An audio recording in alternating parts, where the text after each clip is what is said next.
The dinner rush was in full swing. Friday night, July 14, 2017. 7:43 p.m. Casa Torres was packed. Every table full, a wait list of 20 people in the lobby. The smell of garlic, cilantro and sizzling carne asada filled the air. Mariachi music played softly in the background. This was my father's pride and joy, the restaurant he'd built from nothing 30 years ago. And I was about to ruin his perfect night.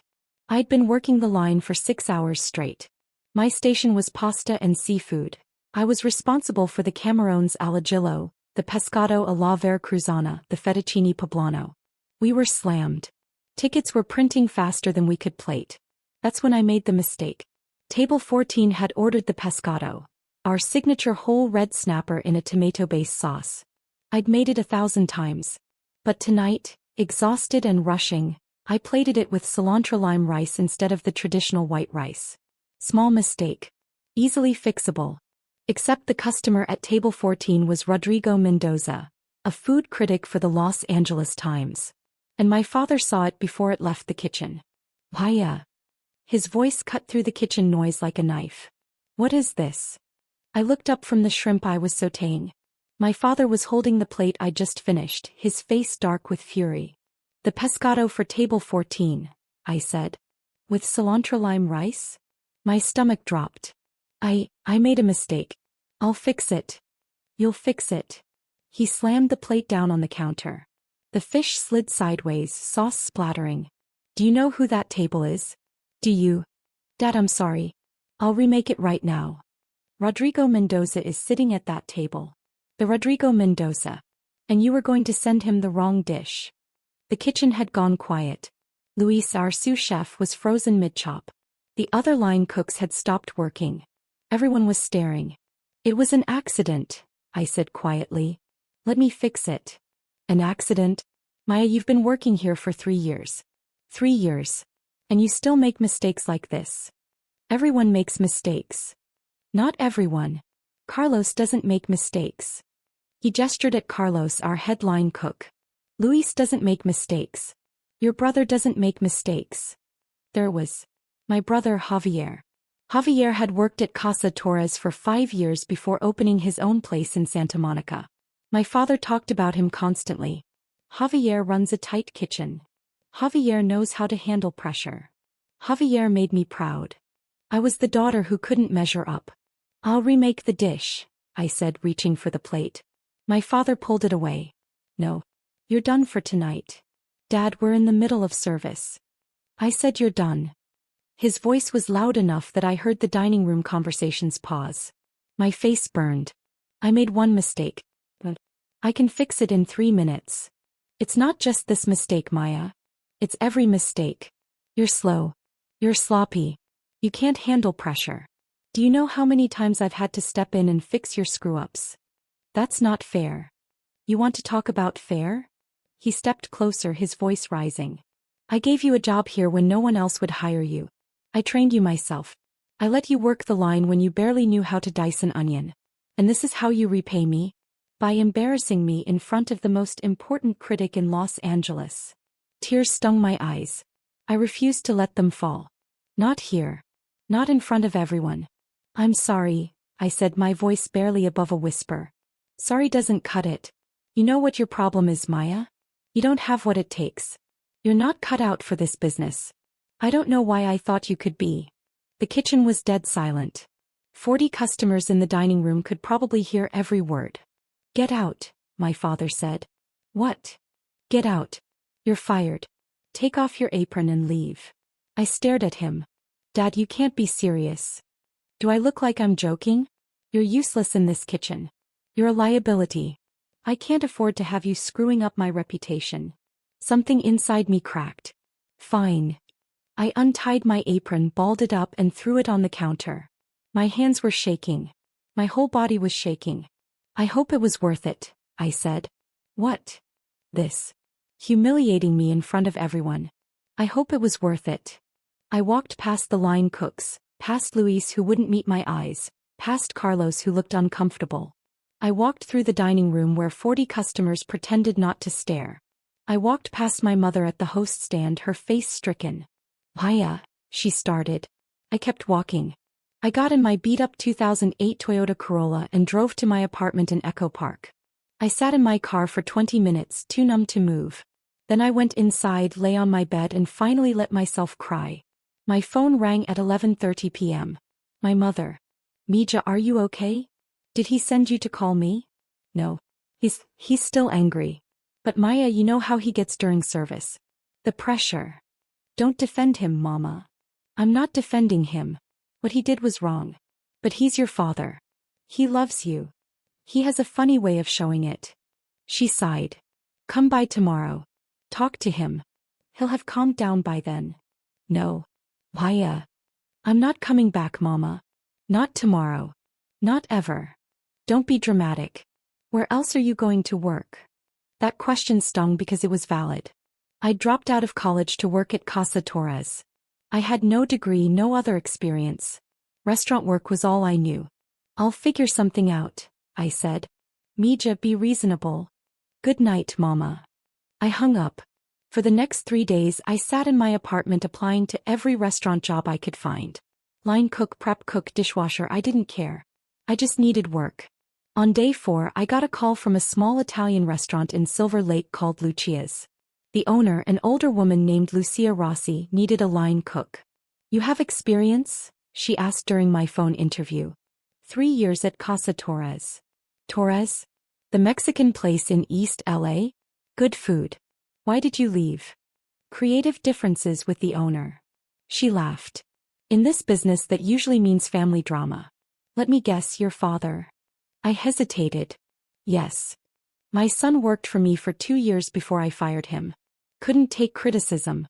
Thought he knew better than me. She paused. You still talk to your father? No. Good. Family and business don't mix. When can you start? I started at Lucia's the next Monday.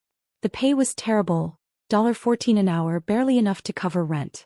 The kitchen was tiny, the equipment ancient. We did maybe 50 covers on a good night. But Lucia was a brilliant chef. She trained in Italy, worked in Michelin-starred restaurants in Rome and Florence. She taught me things my father never had. Proper technique, flavor balance, how to build a dish from the ground up. Your knife skills are sloppy, she told me on day 2. Who taught you to chop like that? My father. Well, he taught you wrong. Watch. She showed me the proper way to hold a knife, how to use the knuckles as a guide, how to develop rhythm and speed without sacrificing precision. Within 2 months, my knife work was twice as fast and infinitely cleaner. He taught me about pasta, real pasta made from scratch. How to feel the dough, how to know when it's ready, how to cut it, dry it, cook it perfectly. She taught me about sauces, about building layers of flavor, about patience. Cooking is not about speed, she said. It's about understanding. Anyone can throw food on a plate quickly. An artist knows when to wait, when to taste, when to adjust. I soaked up everything like a sponge. At night I went home and practiced. I made pasta dough 50 times until I could do it blindfolded. I made sauces, adjusting and tasting until I understood how each ingredient affected the whole. I watched cooking videos, read cookbooks, studied. My father called twice in those first 3 months. I didn't answer. My mother called weekly. Your father wants you to come back. He's willing to give you another chance. I don't want another chance. Maya, pride won't pay your bills. I'm doing fine. You're making $14 an hour. You could be making twice that at Casa Torres. At what cost, Mama? She had no answer to that. After 6 months at Lucia's, I was running the line most nights. Lucia trusted me with her recipes, her techniques, her vision. You're good, she told me one night after service. Really good. You have instincts. Natural talent. Thank you. But you're wasting it here. She gestured around the tiny kitchen. You should be working somewhere bigger. Better. I like it here. I like you here too. But I'm not going to hold you back. When you're ready to move on, you move on. No hard feelings. 3 months later, I got a job at Osteria Mozza in Hollywood. One of Nancy Silverton's restaurants. A real name, a real opportunity. I worked there for a year learning from some of the best chefs in Los Angeles. The pace was brutal, the standards impossibly high. I worked 16-hour days, came home with burns on my arms and cuts on my fingers. I loved every second. But I was learning something else too. I was learning about the business side. How restaurants made money, how they managed inventory, how they priced menus. I paid attention to the managers, asked questions, studied their systems. Because an idea was forming in my head. A dangerous, ambitious, probably stupid idea. I wanted to open my own restaurant. I started saving every penny. I lived on rice and beans, worked double shifts, picked up extra hours wherever I could. In 18 months I'd saved $23,000. Not nearly enough to open a restaurant, but enough to start. I met Roberto Chin during a pop-up dinner event in downtown LA. He was a businessman and investor who specialized in restaurant ventures. We got talking after I'd cooked a 5-course tasting menu for his table. This sea base, he said, pointing at his empty plate. Where did you train? Osteria Mozza. Before that, Lucia's. Before that, my father's restaurant. Your father's restaurant? Casa Torres in East LA. I know that place. Good food. Traditional. Very traditional. But you're doing something different. This sea base, it's Mexican ingredients with Italian technique. Fusion but thoughtful. Not gimmicky. That's exactly what I'm trying to do. We talked for 2 hours. I told him about my idea. A restaurant that blended my Mexican heritage with the Italian techniques I'd learned. Elevated but accessible. High quality but not pretentious. How much do you have saved? He asked. 23,000. He laughed. You'll need 10 times that. Maybe 20. My heart sank. I know. I'm not ready yet. But someday. What if I said I'd invest? I stared at him. Seriously. I like your food. I like your vision. More importantly, I like your humility. You know what you don't know. That's rare. He paused. I'll put in $200,000 for a 40% stake. You put in your $23,000 and your expertise. We split the profit 60 to 40 in your favor. Are you serious? I don't joke about money. 6 months later we opened Marisol in Culver City. 28 seats. Tiny kitchen. A menu that featured things like chili braised short rib ravioli, mole negro risotto, carnitas arancini. Mexican-Italian fusion done right. We almost died in the first 3 months. The rent was too high, the labor costs were killing us, we couldn't get enough customers through the door. But then Jonathan Gold reviewed us. Marisol is a revelation, he wrote. Chef Maya Torres takes the best of her Mexican heritage and the Italian techniques she's mastered and creates something entirely new. This is not fusion for fusion's sake. This is thoughtful, delicious, important cooking. After that review we had a 2-month wait list. We started turning a profit in month 6. By the end of year 1, we'd done $890,000 in revenue. Roberto wanted to expand. We should open a second location, he said. Santa Monica. Bigger space, more covers. I don't know if I'm ready. You're ready. Maya, you're one of the most talented chefs I've worked with. And you're a better business person than you think.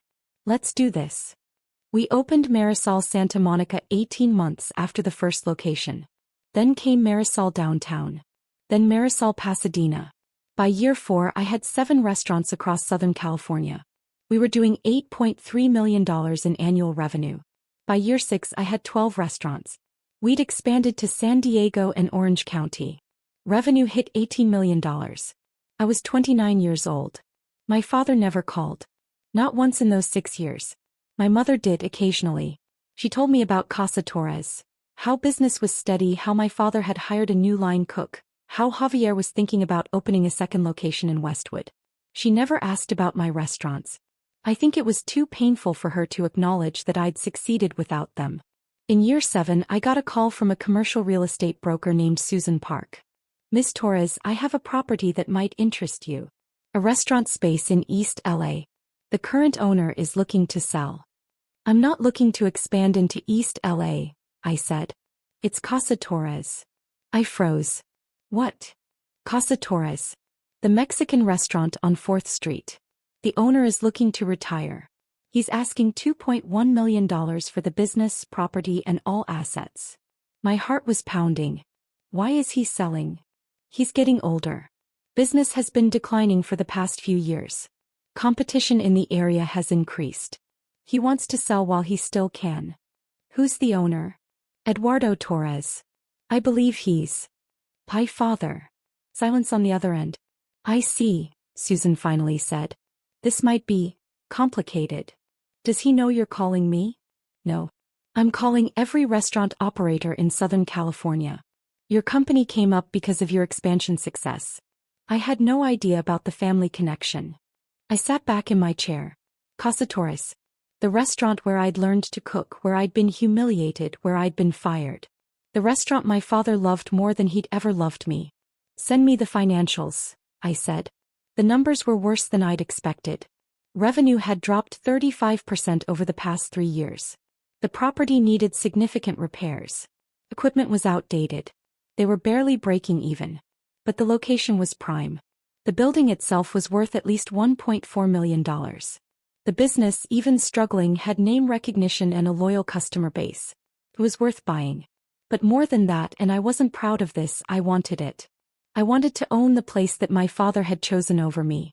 I wanted him to know that the daughter he'd called useless had become successful enough to buy his entire legacy. It was petty.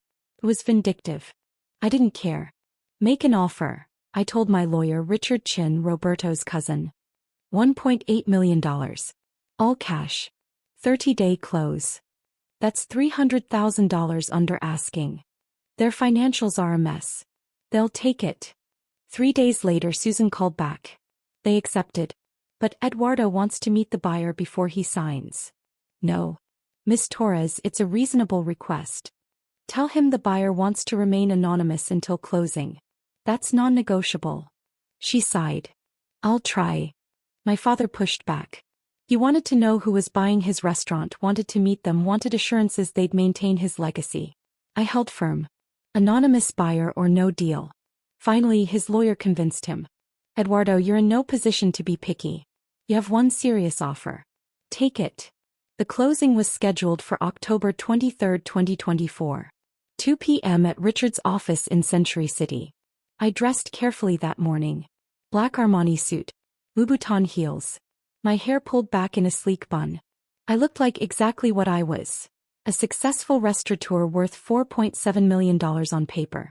I arrived at Richard's office at 1:45 p.m. He'd set up the conference room perfectly. Me at the head of the table, my back to the door. You sure about this? Richard asked. Completely. It's going to be brutal. Good. My father arrived at 2:03 p.m. I heard his voice in the lobby talking to Richard's assistant. That familiar baritone, slightly rougher now with age. My mother was with him. I heard her too. Richard brought them into the conference room. I didn't turn around. Mr. and Mrs. Torres, please have a seat, Richard said. We're just waiting for. Where's the buyer? My father interrupted. I was told they'd be here. She's here, Richard said. I heard them sit down across from me. I still didn't turn. These are the closing documents, Richard continued, laying papers on the table. We've structured this as an asset sale. Ms. Torres is purchasing the business, the property, all equipment and inventory, the Casa Torres name and trademark. Wait, my father said. Ms. Torres? The buyer is a woman. Yes. Who is she? What's her background? What are her plans for the restaurant? Richard looked at me. I nodded slightly. I turned around. The look on my father's face was worth every penny of that $1.8 million. His mouth fell open. His face went white, then red, then white again. His hands gripped the edge of the table. My mother gasped. Why, hello, Papa. Mama. My father tried to speak. No words came out. You're buying Casa Torres? My mother finally managed. I am. But, how? Where did you get? She looked around the conference room at the expensive furniture, at Richard in his $3,000 suit. I don't understand. Ms. Torres owns and operates 12 restaurants across Southern California, Richard said smoothly. Annual revenue of approximately $18 million. She's purchasing Casa Torres through her company Marisol Restaurant Group. My father found his voice. 12 restaurants. 12, I confirmed. That's impossible. You were working at that Italian place making $14 an hour. That was 7 years ago, Papa. Things change. He stared at me like I was speaking a foreign language. You own 12 restaurants. I do. Would you like to see the portfolio? I slid a folder across the table. He opened it with shaking hands. Photos of each location. Revenue figures. Press clippings. Boards. Jonathan Gold's review. A Forbes article about emerging restaurant entrepreneurs that featured me. "This is all yours," he whispered. "All mine. Well, 60% mine. My investor owns 40%. But you couldn't handle Casa Torres. You couldn't handle the pressure." "I couldn't handle you," I corrected. "There's a difference." Silence. My mother was crying silently. My father looked like he might be sick. "Why?" he finally asked. "Why are you buying my restaurant?" "Because it's a good investment. Prime location, recognizable name, established customer base. Once I update the equipment, renovate the space, and refresh the menu, it'll fit nicely into my portfolio." "Refresh the menu?" His voice rose. "That menu has been the same for 30 years. It's tradition. It's our family's recipes. It's outdated. Your revenue is down 35%, Papa. You're barely breaking even. The menu needs modernization. You can't change it. I won't let you. You won't have a choice," I said calmly. "Once we close, it's my restaurant. My menu. My decisions." He stood up abruptly. "I'm not selling. Not to you." "Sit down, Papa." "Eduardo," his lawyer said quietly. "You already accepted the offer. We're here to close." "I don't care. I won't sell to her. Not after what she—" He stopped, seeming to realize how absurd that sounded. "After what what?" I asked. "Please finish that sentence." He said nothing. "You won't sell to me after I left? After you fired me in front of 40 customers and called me useless?" I leaned forward. "Or maybe you won't sell to me because it's humiliating. Because the daughter you thought was a failure is successful enough to buy your entire legacy with cash." "Maya," my mother said softly. "Please." "Please what, Mama? Please let this go? Please pretend the last 7 years didn't happen? Please pretend he didn't destroy me that night." "I was angry," my father said. "You made a mistake during the most important service we'd had in months." "I made one mistake. And you didn't just correct me. You didn't just take me off the line. You humiliated me. You called me useless in front of the entire staff. In front of customers. You fired me like I was nothing. You were sloppy. I was learning." My voice cracked. "I was 22 years old, working my first real kitchen job, and you expected perfection. You compared me to Javier constantly. Nothing I did was ever good enough. Your brother was better. My brother had your patience, your mentorship, your support. He got second chances, third chances, 100 chances. I got fired for one mistake." The room was silent except for my mother's quiet crying. I took a breath, forcing myself calm. "But you were right about one thing." "What?" "I wasn't cut out to work for you. I was cut out to do this." I gestured around the room. "Build my own empire. Make my own success. And I have 12 restaurants, Papa. 18 million in revenue. I'm more successful than you ever were." That landed like a punch. He actually flinched. "So yes," I continued, "I'm buying Casa Torres. And you have 2 choices. Sign the papers and walk away with $1.8 million. Or refuse to sell, watch your business continue to fail, and eventually lose everything anyway." His lawyer leaned over and whispered urgently in his ear. Eduardo listened, his jaw tight. "How long do I have to decide?" he finally asked. "You don't," Richard said. "The offer expires at 5 p.m. today. It's now 2:47 p.m. Sign now or lose the deal." My father looked at me with an expression I'd never seen before. Not quite respect. Not quite fear. Something in between. "If I sign," he said slowly, "what happens to the restaurant? What are you going to do with it?" "I'm going to gut it," I said honestly. "New equipment. New design. New menu.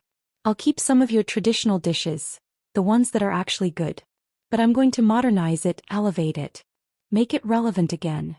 "You're going to destroy everything I built." "No, Papa. I'm going to save it. Your way was dying. My way will make it thrive." He stared at the papers in front of him for a long time. "Eduardo," his lawyer said quietly, "you need the money. The property needs repairs you can't afford. Your revenue is dropping every month. This is a good offer." My father picked up the pen with a shaking hand. He signed. Page after page after page. Each signature seemed to age him a year. When it was done, Richard collected the papers. Congratulations, Miss Torres. You're now the owner of Casa Torres. I stood up and extended my hand to my father. Thank you for your business. He looked at my hand like it was a snake. But he shook it. His palm was clammy. Can I ask you something? He said. What? Did you do this to hurt me? I considered lying. But what was the point? Yes, I said. Partly. But also because it's a good investment. And because I'm going to do what you never could, make it successful again. He nodded slowly.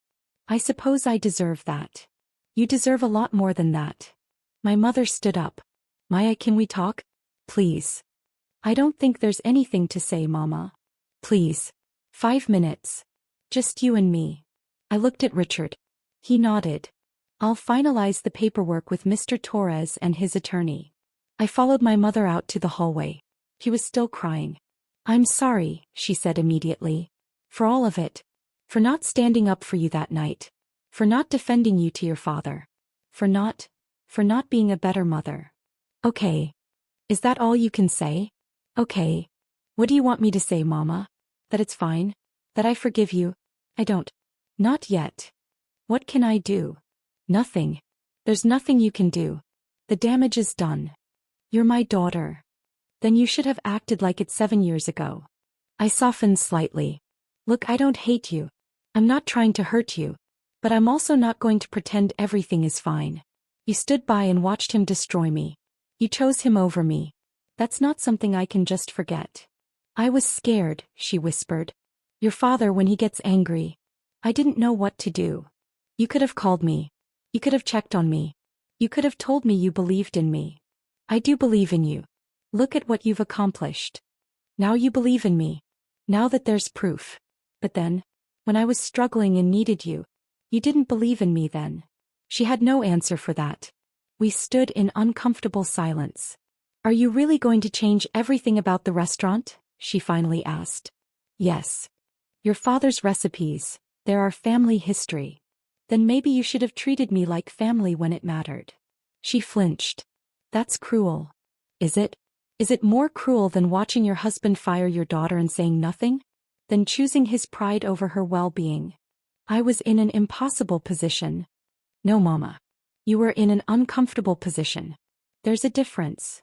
I turned to go back into the conference room. Will we ever be okay again? She asked. I paused. I don't know. Maybe. But it's going to take a lot more than apologies.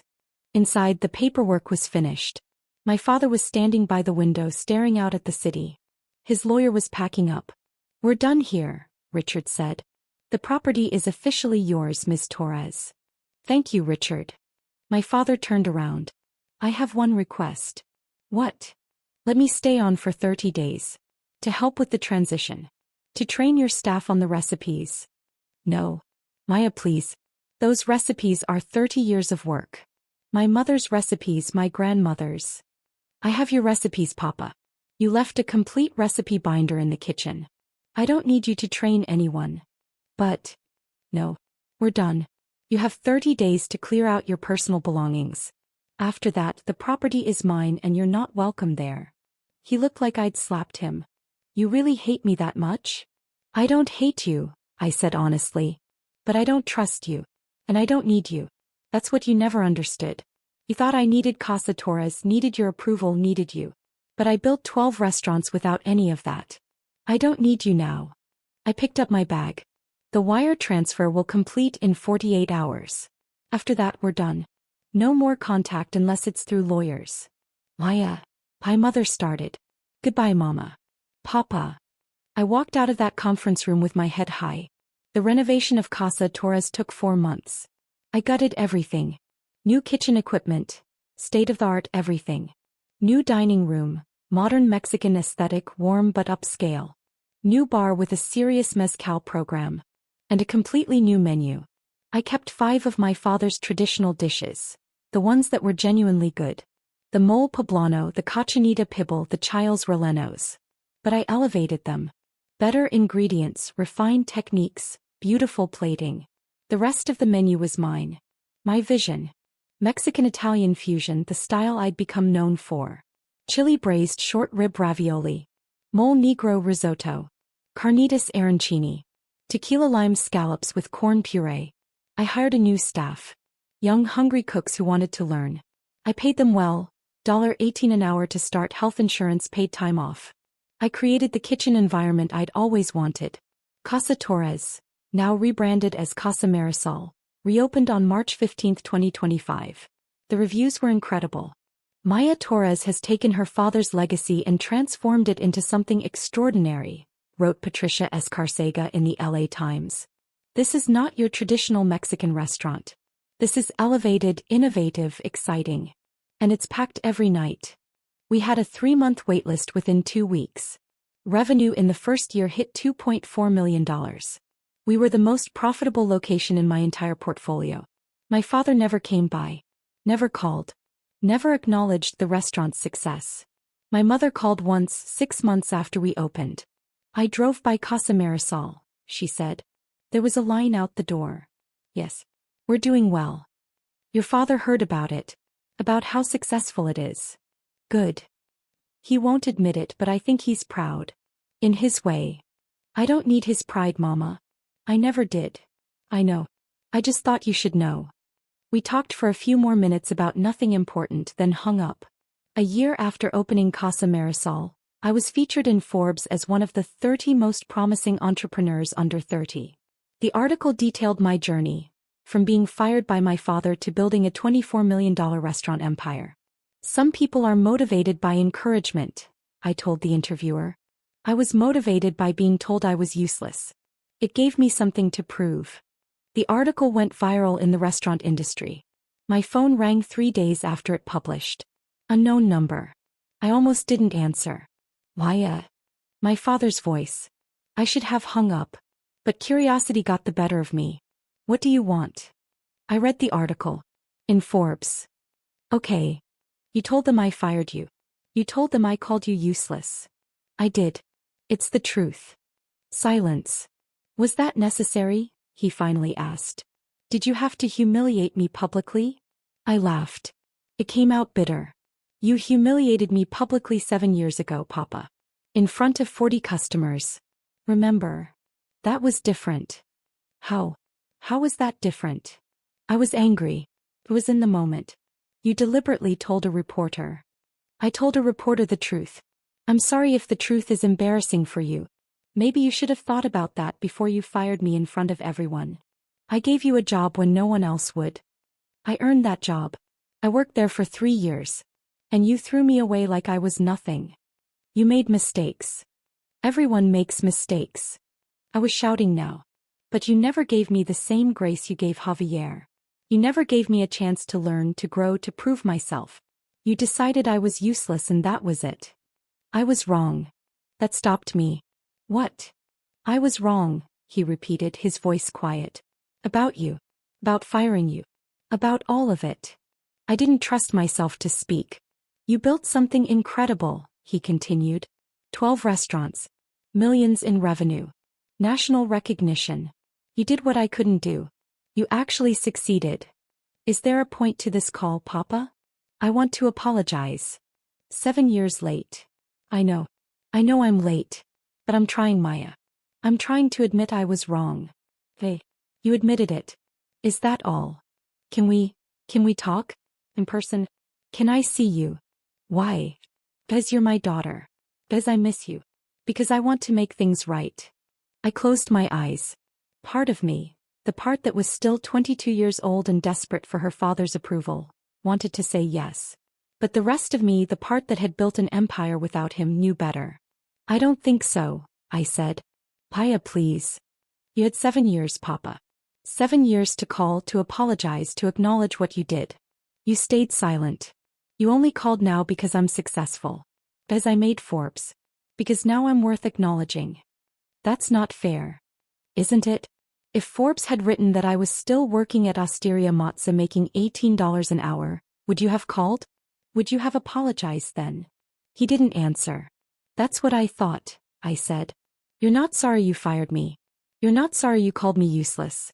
You're sorry you were wrong about me. There's a difference. "What do you want from me?" he asked, his voice breaking. "What can I do to make this right?" "Nothing," I said. "There's nothing you can do. Because the person who needed your approval, who needed your support, who needed you to believe in her, that person doesn't exist anymore. You destroyed her 7 years ago. I'm someone different now. Someone who doesn't need you. You'll always be my daughter." Biologically, yes. But family is more than biology. Family is showing up. Family is support. Family is believing in each other even when things are hard. You weren't family when I needed you. I'm not going to pretend we're family now just because it's convenient for you. Silence on the other end. "Goodbye, Papa." I hung up. He called back. I didn't answer. He called 5 more times over the next week. I blocked his number. My mother called too. "He's trying Mija. Can't you give him a chance?" He had all the chances in the world. He used them up. He's your father. And I'm his daughter. But he forgot that when it mattered. 6 months later, Marisol Restaurant Group expanded to 15 locations. We opened 3 more restaurants. 1 in Las Vegas, 1 in San Francisco, 1 in Austin. Total annual revenue hit $31 million. I was 31 years old and worth, on paper, roughly $11 million. Casa Marisol continued to thrive. It became the flagship location, the one featured in magazines and food blogs. The one where celebrities came to eat. The one that proved you could honor tradition while embracing innovation. Every time someone praised it, every time a critic wrote a glowing review, every time we had a line out the door, I thought about my father's words, "You're useless." And I smiled. Because I'd proved him wrong in the most permanent way possible. I'd bought his legacy and made it better. Last month, I got an invitation to speak at a restaurant industry conference. Building a successful restaurant empire, from line cook to CO. During the Q&A, someone asked, "What's the best advice you ever received?" I thought about that. "The best advice I ever received," I said slowly, "was actually the worst thing anyone ever said to me. My father told me I was useless. That I wasn't cut out for this business. That I would never succeed." The room was silent. "And I believed him," I continued. "For about a day. And then I decided he was wrong. I decided I would prove him wrong. And that decision changed my life." I paused. Sometimes the best motivation comes from people who don't believe in you. Because it gives you something to prove. It gives you fire. And if you channel that fire correctly, you can build something incredible. After my talk, a young woman approached me. She couldn't have been more than 23. "Miss Torres? I just wanted to say thank you. My father owns a restaurant. He says women can't be chefs. That I should just work the front of house or get married." She took a shaky breath. "Your story gives me hope." I took her hand. "Then let me give you some advice. Don't wait for his approval. Don't wait for him to believe in you. Build your own success. Prove yourself to yourself. That's the only approval that matters." She nodded, tears in her eyes. "Thank you." As I watched her walk away, I thought about my father. About Casa Torres. About the 22-year-old girl who'd been fired in front of 40 customers. She'd been humiliated. Destroyed. Told she was useless. But she'd taken that pain and forged it into something stronger. Into 12 restaurants. Into millions in revenue. Into a legacy that would outlast any grudge. My father had given me a gift even if he didn't know it. He'd given me the motivation to prove I was more than he ever imagined. And I had